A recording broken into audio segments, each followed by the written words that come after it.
حدیث تو آپ نے سنی ہوئی ہوگی، بس توجہ مطلوب ہے کہ نبی کریم صلی اللہ علیہ وسلم نے فرمایا کہ میں اپنی امت میں سے ایسے لوگوں کو جانتا ہوں جو قیامت کے دن آئیں گے تو ان کے پاس اعمال ہوں گے تہامہ کے پہاڑوں جتنے اعمال ہوں گے.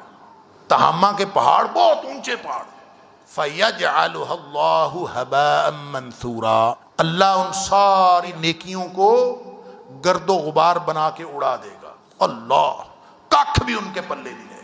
صحابہ ڈر گئے. اللہ کے رسول صلی اللہ علیہ وسلم کتنی خطرناک بات ہے، آپ ان کی نشانی بتائیں ہمیں تاکہ ہم ان جیسے نہ ہوں. فرمایا تمہارے جیسے ہوں گے، تمہاری جیسی شکلیں والے، جیسے اعمال تم کرتے ہو ویسے اعمال وہ کرتے ہو، جیسی نمازیں تم پڑھتے ہو ویسی نمازیں وہ پڑھتے ہو، جیسی تہجدیں تم پڑھتے ہو وہ بھی تہجدیں پڑھتے ہو. پھر وہ کون سی خرابی ہے جس سے سارے اعمال برباد ہو گئے؟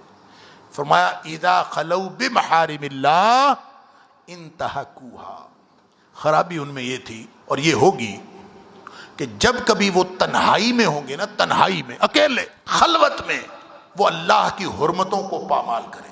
اکیلے بیٹھ کے اللہ کی حرمتیں پامال کرنا، ذرا غور کریں. اس دور میں جو صحابہ کرام کا دور تھا، ایک آدمی اکیلا ہو اپنے کمرے میں بیٹھا ہوا، اندر سے کنڈی لگائی ہوئی ہو، وہ کیا حرمتیں پامال کرے گا؟ اللہ کی حرمت پامال کرنے کا موقع ہی کیا تھا اس دور میں؟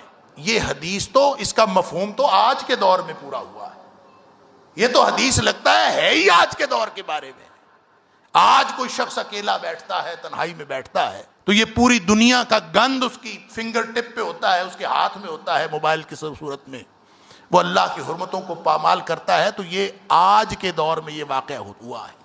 نبی پاک صلی اللہ علیہ وسلم کے دور میں تو یہ شاید ممکن ہی نہیں تھا. تو تہامہ کے پہاڑوں جتنے اعمال بھی برباد ہو جائیں گے اللہ کی حرمتیں تنہائی میں بیٹھ کر پامال کرنے سے.